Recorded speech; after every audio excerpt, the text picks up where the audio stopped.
Today, I'm felting some apples. Some assembly required.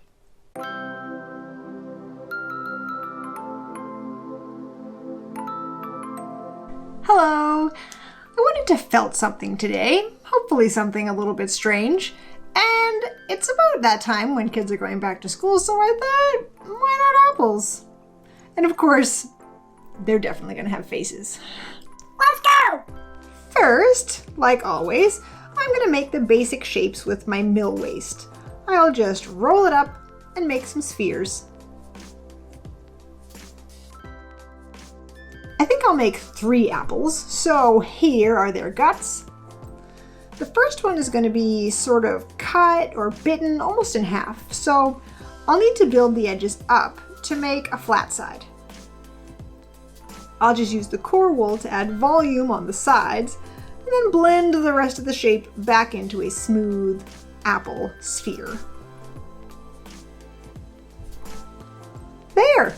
That kind of looks like an apple with a slice gone. Now I'll add the white for the inside of the apple, which will eventually be its face. One layer of white doesn't look like much.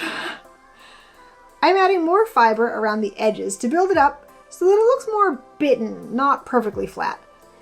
Then I can add some fun stuff like a nose, cheeks, and a chin. Oh boy, getting creepy. I'll just try to smooth it out before I add more. Ha! I know, it looks about the same. Eyes next! I am just going to roll a little bit of black into 2 little balls and felt them into the eye sockets. They are supposed to look kind of like apple seeds. I'm adding a little bit of eyelid so it looks more like the eyes are in the face and not just sticking on the front. Everything's looking very pale, so I'm going to add some light pink on the cheeks and the lips.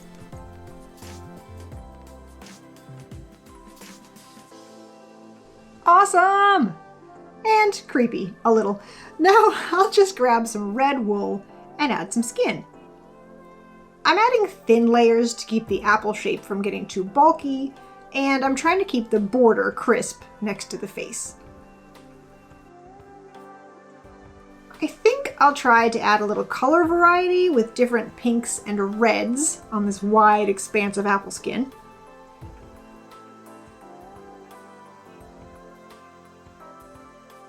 And I'll finish with some highlights and a little stem.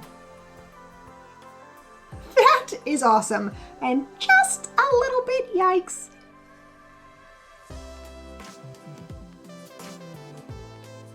My next apple is going to have a smaller bite mark, so I'll poke that in a little bit and fill it with white.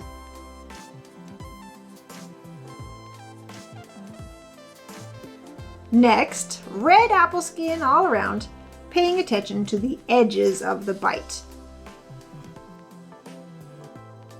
Now, this guy is going to have a more simple face right here next to the bite mark.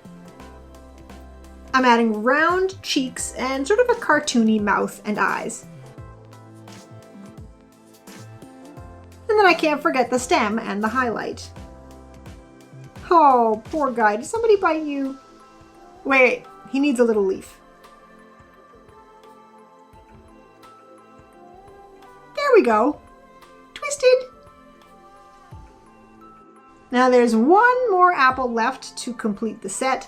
This is just going to be a regular apple, but with a face on the outside. So I will just start by covering the whole thing with red. There we go, an apple. Oh, but of course that's not it. I'm going to use blobs of wool again to rough out the face. Now it needs a little smoothing. And then we are ready for more detail. Just a rough mouth for now, and then I'll add the eyes. I'm using brown with a black pupil and then a little white highlight. Then I will cover most of that terrifying sight with some eyelids, so they're not a bulging nightmare. And then I'll build up the lips a little bit more. That's better. Finally, a stem and a highlight. just a regular apple.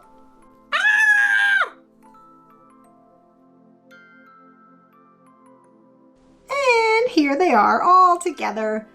They would make some very weird apples for the teacher.